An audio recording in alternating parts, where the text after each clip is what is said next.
My name is Gordon McInnes. I work here at Carolina Beach Counseling, here in wonderful Carolina Beach, North Carolina.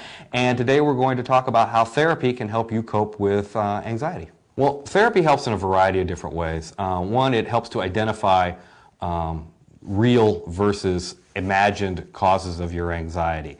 A lot of times it helps you to focus on what kinds of thoughts are going through your head when you have an anxiety or a panic attack.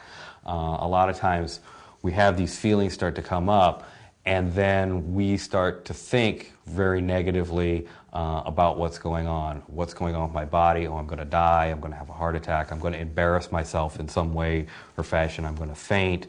People are going to laugh at me. They're going to make fun of me. This is very uncomfortable. I can't stand being uncomfortable. All those kind of things. And so therapy helps to kind of identify those thoughts and those processes, almost those automatic thoughts and processes. It also helps to educate people on what anxiety is and what it isn't.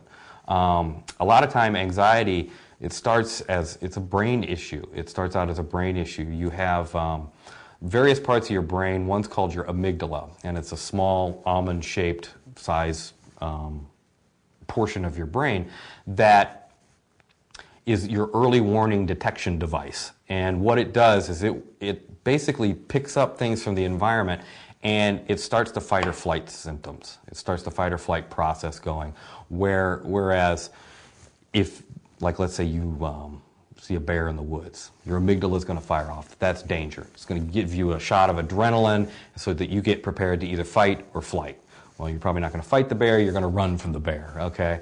And sometimes your amygdala will fire off in situations that there's no bear. And it misinterprets cues within your environment. Well, your amygdala kind of sits next to what's called your limbic system, which is where your emotions are processed, and your hippocampus, which is where your memories are processed. So your amygdala looks at, when have we ever been in a situation like this before? What are the feelings that we're supposed to go along with this? And it does it all what's called pre-consciously, or does it before your conscious brain can kick in and say, oh, no, we don't really have to worry about this situation.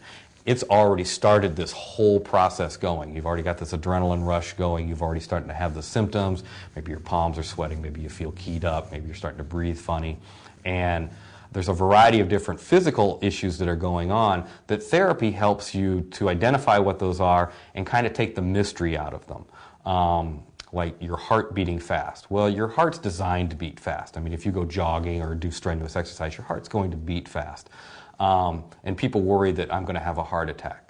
Well, actually, when you have a panic attack or an anxiety attack, it's the opposite of a heart attack. A heart attack is when your heart stops beating or just quivers. A panic attack is your heart beating more quickly. And so people worry about, am I going to faint, because they feel dizzy.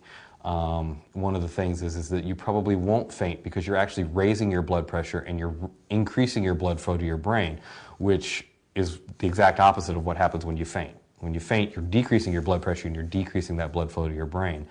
When you increase it, what's really happening is that you're probably not going to faint. The dizziness usually comes from because you've changed your breathing pattern and you've changed your oxygen and CO2 content in your blood, and so it kind of gives you that dizzy, kind of weird feeling. So again, therapy can help with that. Therapy also helps with managing stress, teaching you how to manage stress, teaching you how to use appropriate relaxation techniques. Also helps you to monitor what you eat, what you intake, your sleep habits, those kind of things, because those are all really important in dealing with anxiety. That was just some advice on some various topics related to